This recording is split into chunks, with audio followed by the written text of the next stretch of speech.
பாஸ்கர் சீதாவை லவ் பண்ற விஷயம் எனக்கு தெரியும். நேத்து கூட பாஸ்கரால தான் சீதாவை எங்க அப்பா அடிச்சிட்டாரு. சீதா அடி வாங்கினதுக்காக நான் மன்னிப்பு கேட்டுக்கிறேன்.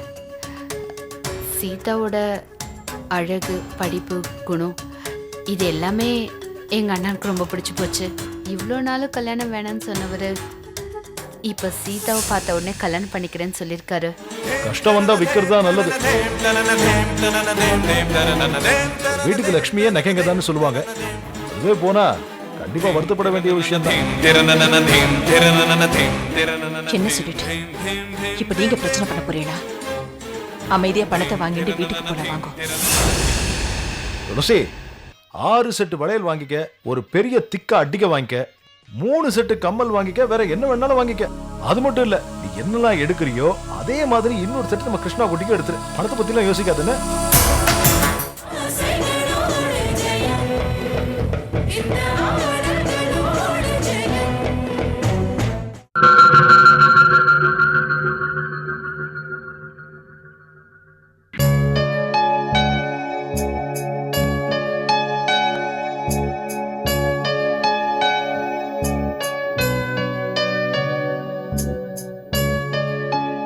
அம்மா அம்மா, என்னம்மா சதா நடந்ததே நினைச்சுண்டு இப்படி சாப்பிடாம பட்னி கிடந்தா உடம்பு என்னத்துக்குமாகும்? நேக்கும் பத்மாக்கும் உன்னை விட்ட யாருமா இருக்கா? எப்படி இருந்த வீடுடா.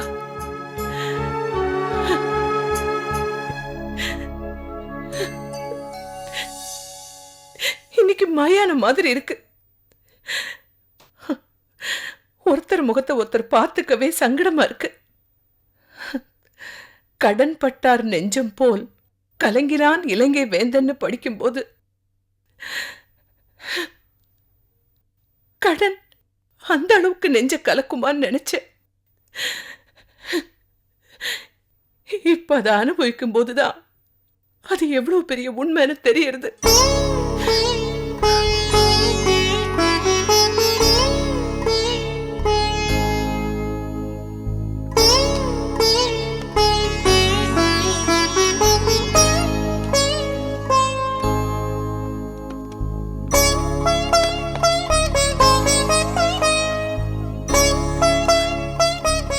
என்ன பத்மாது, நகையெல்லாம் கட்டி எதுக்கு இங்க கொண்டு வச்சிருக்க? நம்ம மான மரியாதையை காப்பாத்துறதுக்காகத்தான் நான் இதை கழட்டினேன். பத்மா, நீ என்ன சொல்ற? ஆமாங்க, அம்மா பேரு பேப்பர்ல கடன் கட்ட முடியாத லிஸ்ட்ல வரப்படாது. அத பார்த்து நம்மளோட எதிரிங்க சிரிக்கப்படாது. இந்த நகைங்களெல்லாம் வித்து அவ நகைக்கிறத நான் தடுத்து நிறுத்த போறேன். பத்மா, இந்த நகையெல்லாம் நான் உன் கல்யாணத்துக்கு போட்டதுரி. அதனால தான் கழட்டி கொடுக்குறேன். உங்க அந்தஸ்துக்கு ஏத்த இடத்துல பொண்ணு எடுத்திருந்தா அவ சீதனமா நகை பணம்னு கொண்டு வந்திருப்பா. நான் யாருமா? ஏழை பிராமணனோட பொண்ணு. கருகமணி மாலையும் கண்ணாடி வளையும் போட்டுண்டு இந்த ஆத்துக்கு வந்தவன். என் பிறந்த வீட்டு சீதனோன்னு நான் எதமா கொண்டு வந்தேன் கழட்டி கொடுக்கறதுக்கு. இந்த தாலி ஒண்ணு நினைச்சா போறோம், நேக்கு வேற எதுவும் வேண்டாம். நீ எனக்கு மருமகளா கிடைச்சதே பல கோடிக்கு சமண்டி. இன்னைக்கு நம்ம குடும்பம் இருக்கிற நிலைமையில இருக்கிறது மிச்சோன்னு எடுத்துண்டு புருஷனை கூட்டிண்டு தனியா போற பொண்ணுகளுக்கு மத்தியில புகுந்த வீட பிறந்த வீடா நினைச்சுண்டு போராடிட்டு இருக்கியே. இந்த குணத்துக்கு முன்னாடி தங்கம் வைரம் எல்லாமே தூசிக்கு சமண்டி, தூசிக்கு சமம். அம்மா, உன்னோட நகையெல்லாம் ஏமா கழட்டுற?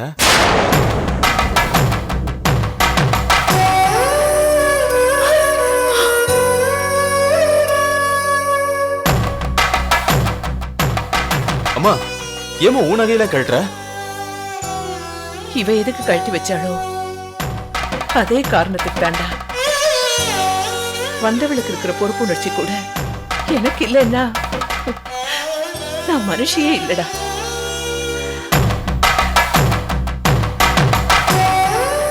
பத்மா, நீ சொன்ன மாதிரி இந்த தாலி எனக்கு கடைசி வரைக்கும் நிலைச்சிருந்தா போரும்டி, போரும்.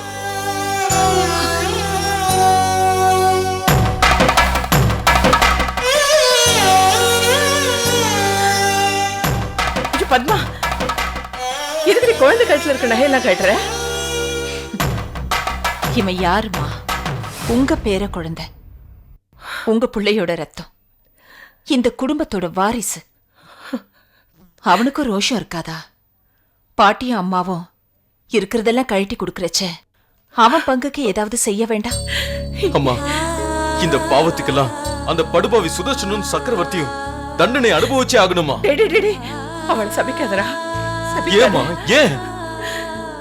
நல்லவா சாபம் கொடுத்தா அதோட சக்தி அப்படியே குறைஞ்சிரும்.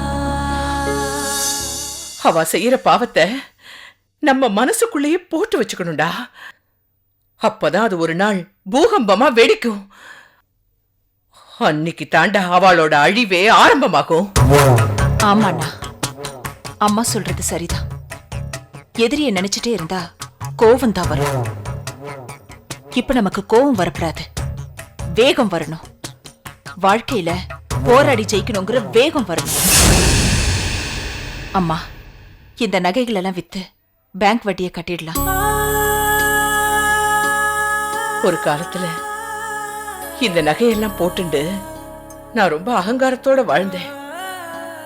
அன்னைக்கு எனக்கு இருந்த அகங்காரத்துக்கு ஆண்டவன் இன்னைக்கு எனக்கு தண்டனையை கொடுத்துட்டான்.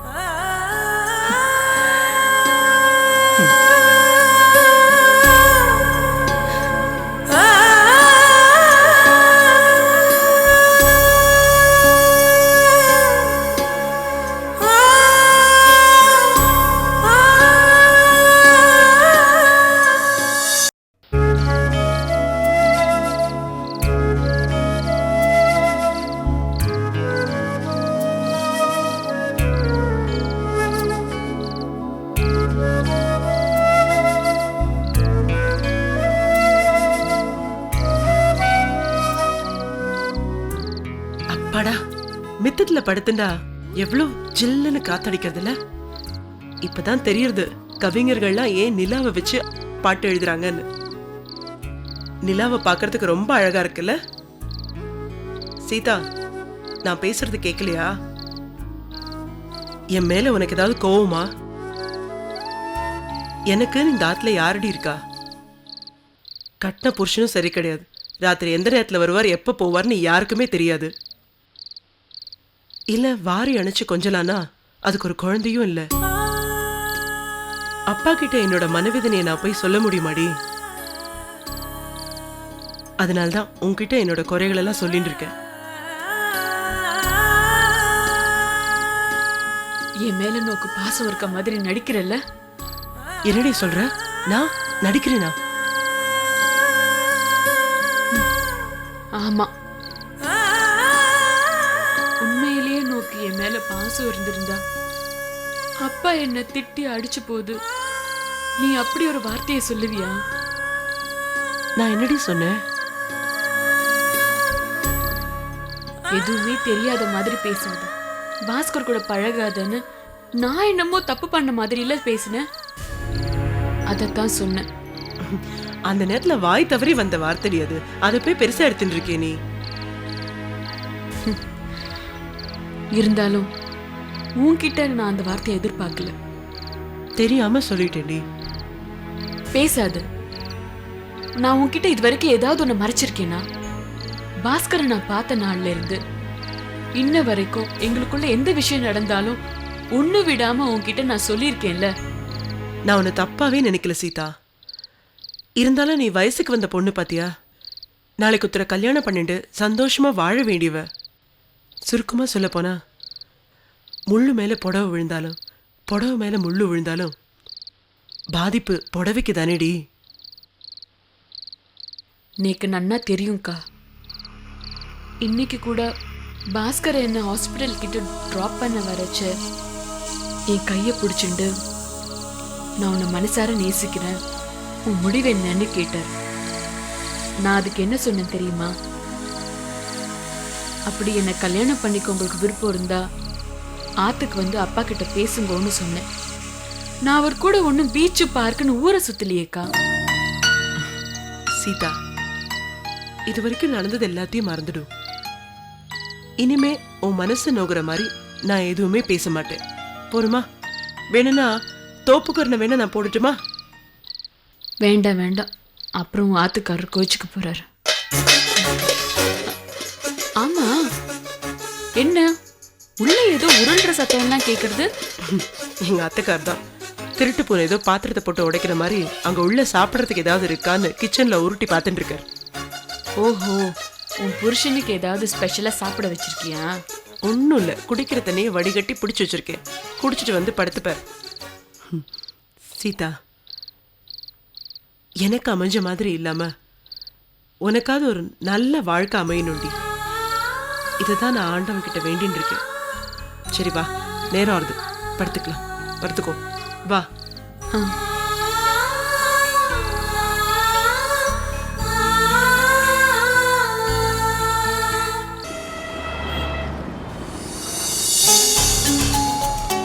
ஆமா, இப்ப எதுக்கு எனக்கு ஃபோன் பண்ணி இங்க வர சொன்னீங்க? உங்ககிட்ட ஒரு முக்கியமான விஷயமா பேசணும், அதுக்காக தான். என்ன விஷயமா பேசணும்? என்ன ஒண்ணுமே தெரியாத மாதிரி இருக்கீங்க? உங்க தங்க நித்யா கிட்ட நான் எல்லா விஷயத்தையும் சொன்னேனே. நீங்க எந்த விஷயத்தை பத்தி சொல்றீங்கன்னு எனக்கு ஒன்றும் புரியல. அதானே, பொண்ணு வீட்டுக்காரங்கனாலே இந்த மாப்பிள்ளை வீட்டுக்காரங்களுக்கு எப்பவும் இளக்காரம்தான். பொண்ணு மாப்பிள்ள என்ன சொல்றீங்க? நான் சொன்ன விஷயத்த உங்க தங்க எதுவுமே உங்ககிட்ட சொல்லலன்னு நினைக்கிறேன். இத பாருங்க, நான் சுத்தி வளைக்காம நேரடியாவே சொல்றேன். என் தங்க வந்தனா உங்களை தான் கல்யாணம் பண்ணிக்குவேன்னு ஒத்த கால்ல நிக்கிறேன். அதுக்கு நான் என்னங்க பண்ண முடியும்? அவ கழுத்துல ஒரு தாலிய கட்டி பொண்டாட்டியை ஏத்துக்கங்கன்னு சொல்றேன். இத பாருங்க, நீங்க ஒன்னும் சொல்ல வேண்டாம். உங்க ராஜரத்னத்தை விட எங்க அப்பா ஒன்னும் வசதியில குறைஞ்சவர் இல்ல. நீங்க என்ன எதிர்பார்க்கறீங்களோ அதை விட 4 மடங்கு அதிகமாவே செய்வாரு. நீங்க லைஃப் லாங் ராஜா மாதிரி வாழலாம். நான் இப்பவும் அப்படிதாங்க இருக்கேன். இது நிழல், நான் சொல்றது நிஜம். கண்ணை மூடிட்டு வயசு குளார்ல வாழும் கணத்துல விழுந்துடாதீங்க. பங்களா வாழ்க்கை உங்களுக்காக காத்துட்டு இருக்கு, மறந்துடாதீங்க. நான் கிணத்துலயும் விட மாட்டேன், குளத்துலயும் விட மாட்டேன். எனக்குன்னு ஒரு சுய கௌரவம் இருக்கு. அந்த கௌரவத்துக்கு ஏத்த இடம் எங்க வீட்டு சம்பந்தம் தான். மேடம், இந்த கல்யாணத்துல எல்லாம் எனக்கு விருப்பம் இல்ல. நான் பிசினஸ்ல நிறைய சாதிக்க வேண்டியிருக்கு. அந்த சாதனைக்கு அப்புறம் தான் நான் கல்யாணத்தை பத்தியே யோசிக்கணும். மேரேஜ் பண்ணிக்கிறதே ஒரு சாதனை தான். பானை பிடிக்கிறவ பாக்கியசாலியா இருந்தா அவ கையை பிடிக்கிறவன் கோடீஸ்வரன் ஆயிடுவான். என் தங்கச்சி கையை பிடிக்க அப்புறம் பாருங்க, நீங்க டாடா பிர்லா ரேஞ்சுக்கே போயிடுவீங்க. என்ன ஆளை விடுங்க. நான் கல்யாணம் பண்ணிக்கணும்னு முடிவு எடுத்தா அப்ப சொல்லி அனுப்புறேன். அப்ப வாங்க, அப்ப பேசிக்கலாம். இப்ப எனக்கு கல்யாணத்தை பத்தி பேசலாம் டைம் இல்ல. அப்பா எனக்காக காத்துக்கிட்டு இருப்பாரு. நான் கிளம்புறேன்.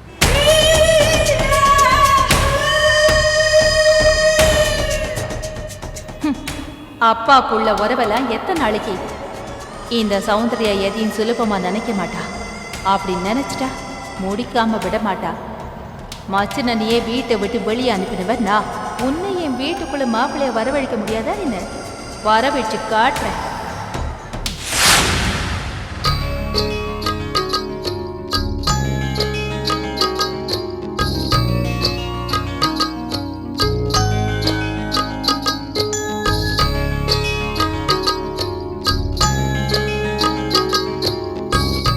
சீதாவோட அக்கா அங்க இருக்காங்க. நீ தான் பேச்ச ஆரம்பிக்கணும். பார்த்து பக்குவமா பேசு. சரி சரி, நான் பேசுறேன், நீ வா.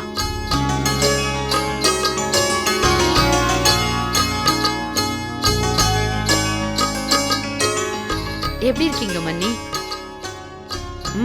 ஏதோ இருக்கேன். என்ன நீங்க மட்டும் தனியா இருக்கீங்க? சீதா வரலையா? அவளுக்கு ஆத்துல கொஞ்சம் வேலை இருக்கு. நான் வேணா கொஞ்சம் பூ கட்டி தருவா? வேணாம் வேணாம், நான் கட்டிக்கிறேன். ஆமா, என்ன கோவிலுக்கு வந்திருக்கீங்க? உங்களை பார்க்கலாம் தான். என்ன பார்க்கவா? எதுக்கு? நம்மலாம் ஒண்ணுக்குள்ள ஒண்ணாக போறோம், அதான் வந்து பாத்துக்கலாமேன்னு. என்ன சொல்றீங்க? எனக்கு ஒன்றும் புரியல. என்ன நித்யா, இப்படி தலையும் இல்லாம வாலும் இல்லாம சொன்னா இப்படி? புதிர் போடாம நேரா விஷயத்துக்கு வா. சீதா விஷயமா உங்ககிட்ட பேசலான்னு வந்தோம். சீதா விஷயமா? அவ கல்யாண விஷயமா தான். அவ கல்யாண விஷயமா வரன் பாக்குற நிலைமையில இப்ப அப்பாவும் நாங்களும் இல்ல. நல்ல வரன் வந்தா முடிச்சிடலாம்ல. நல்ல வரன்னு யார சொல்றீங்க? வேற யாரு? என் அண்ணன் பாஸ்கரை தான் சொன்னேன். என் அண்ணன் கொஞ்சம் கூச்ச சுபாவம் உள்ளவரு. எதையும் வெளிப்படையா பேச மாட்டாரு. எதா இருந்தாலும் என்கிட்ட தான் சொல்வாரு. தெரியும், பாஸ்கர் சீதாவை லவ் பண்ற விஷயம் எனக்கு தெரியும். நேத்து கூட பாஸ்கரால தான் சீதாவை எங்க அப்பா அடிச்சிட்டாரு. சீதா அடி வாங்கினதுக்காக நான் மன்னிப்பு கேட்டுக்கிறேன். சீதாவோட அழகு, படிப்பு, குணம் இது எல்லாமே எங்க அண்ணனுக்கு ரொம்ப பிடிச்சு போச்சு. இவ்வளோ நாளும் கல்யாணம் வேணாம்னு சொன்னவர் இப்ப சீதாவை பார்த்த உடனே கல்யாணம் பண்ணிக்கிறேன்னு சொல்லியிருக்காரு. நீங்க தான் வீட்டுக்கு மூத்த பொண்ணு, நீங்க தான் பேசி முடிக்கணும். இந்த வரதட்சணை, சீர்சனத்தி எதுவுமே எனக்கு தேவையில்லை. கல்யாண செலவை கூட நானே பார்த்துக்கிறேன். கட்டின புடவையோட சீதாவை எங்க வீட்டுக்கு கன்னிகாதானம் பண்ணி கொடுத்தா அதுவே போதும். எங்க அண்ணன் ரொம்ப நல்லவரு, படிச்சவரு, எந்த கெட்ட பழக்கமும் இல்லாத பண்புள்ளவரு. நம்ம சீதாவுக்கு ஏத்த ஜோடியா இருப்பாரு. அவளுக்கு எந்த கஷ்டத்தையும் கொடுக்க மாட்டாரு. நீங்க சொல்றது எல்லாமே உண்மையா இருந்தாலும் பாஸ்கருக்கு சீதாவை கல்யாணம் பண்ணி கொடுக்கறதுக்கு எங்க அப்பா தான் முடிவு பண்ணணும். ஏன்னா நாங்க இப்ப சூடுபட்ட பூனையா இருக்கோம். என்ன சொல்றீங்க? வெளிப்படையாவே சொல்றேனே, பணக்கார வீட்டு சம்பந்தம்னாலே அப்பா ரொம்ப பயப்படுறாரு. என் தங்க பத்மா, கௌசல்யா இவ 2 பேருக்குமே பணக்கார இடத்துல சம்பந்தம் பண்ணி அவ சந்தோஷமாவே இல்ல. அதனால எங்களுக்கு தகுந்த இடமா பார்க்கலான்னு அப்பா நினைக்கிறாரு. உங்களுக்கு தகுந்த இடம் நான் தாங்க. நீங்க நினைக்கிற மாதிரி நான் முதலாளி வர்க்கம் இல்ல, தொழிலாளி வர்க்கம். இதோ இந்த பெருமாளுக்கு சேவை செஞ்சு உங்க அப்பா எப்படி வாழ்க்கையை நடத்துறாரோ அதே மாதிரி ராஜரத்னத்துக்கு சேவை செஞ்சு, ஐ மீன் அவரோட கம்பெனில தொழிலாளியா இருந்து நான் சம்பாதிக்கிறேன். எனக்கும் குடும்ப பாரம்லாம் இருக்கு. பாத்தீங்களா என் தங்கச்சிய? இவளுக்கு ஒரு நல்ல வரனை பார்த்து கல்யாணம் பண்ணி வைக்கிற பெரிய பொறுப்பு எனக்கு இருக்கு. கூட்டி கழிச்சு பார்த்தா உங்க குடும்பமும் நாங்களும் ஒரே நிலைமையில தான் இருக்கோம். இத பாருங்க அண்ணி, எனக்குன்னு கல்யாணம் ஆகி நான் போற வரைக்கும் எனக்கு எங்க அண்ணன் தான் தோண. நாளைக்கு எனக்கு வரப்போற அண்ணி என்னையும் எங்க அண்ணனையும் பிரிச்சிடக்கூடாது. சீதா அந்த மாதிரி செய்ய மாட்டா. என்னுடைய சுயநலத்துக்காக தான் சீதா எனக்கு அண்ணியா வரணும்னு நினைக்கிறேன். உங்க கையில தான் இருக்கு. சரி, நாங்க வரோம் அண்ணி. வாண்ணே, போலாம். சரிம்மா.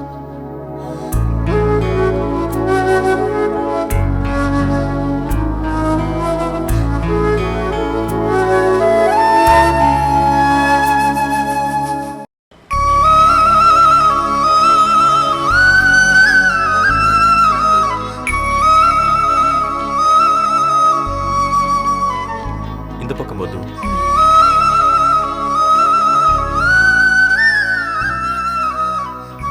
ஹலோ.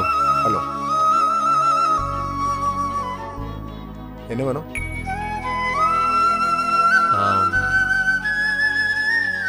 இந்த நகையெல்லாம் நம்ம கடையில் வாங்கினது தான். ஆ, இது எல்லாத்தையும் விற்கணும்.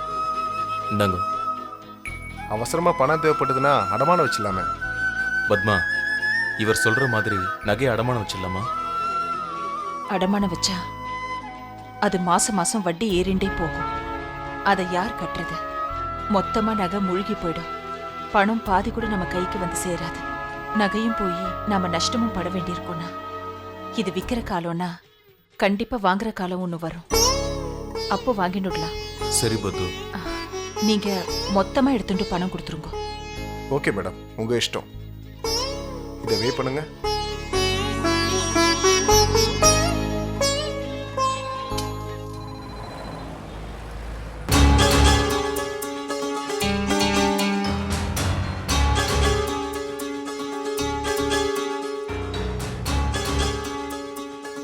அப்பா, என்ன?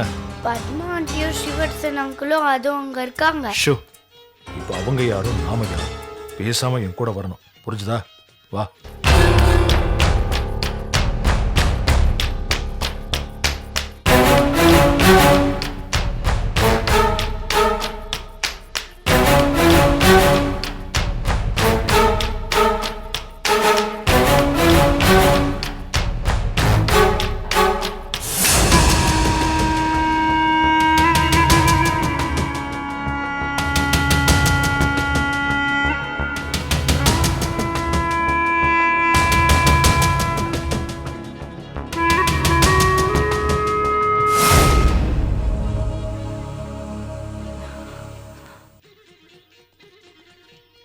ஸ்டோன்ஸ் நிறைய இருக்கு. அப்படியா? சேதாரம் தள்ளுபடி நிறைய போகும். பாதி விலை தான் கிடைக்கும். ரொம்ப காலத்து நகைங்க, கொடுக்கறதுக்கே மனசில்ல. சரி, நீங்க என்ன கொடுக்குறீங்களோ கொடுங்க. சரி, பார்த்து போட சொல்றேன்.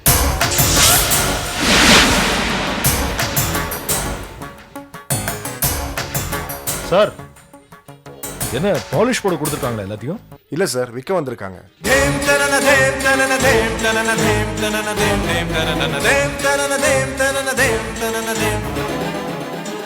கஷ்டம் வந்தா விற்கிறது தான் நல்லது.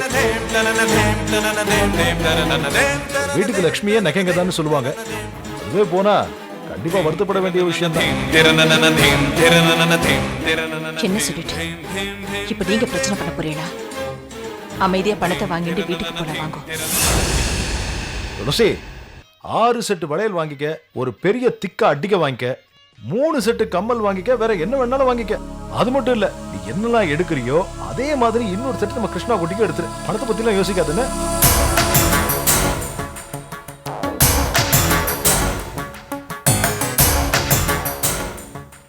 ஏன் இப்படி சத்தமா பேசுறீங்க?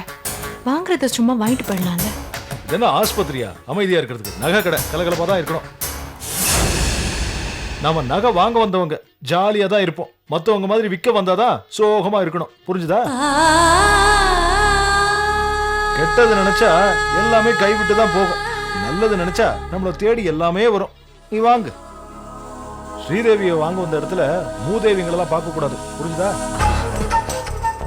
என்ன வேணுமோ வாங்கிக்க. சார், அந்த டிசைன் எடுங்களேன். பணத்தை கேஷ் கவுண்டர்ல போய் வாங்கிக்கோங்க சார். Thank you sir. வெல்கம். வா பத்மா.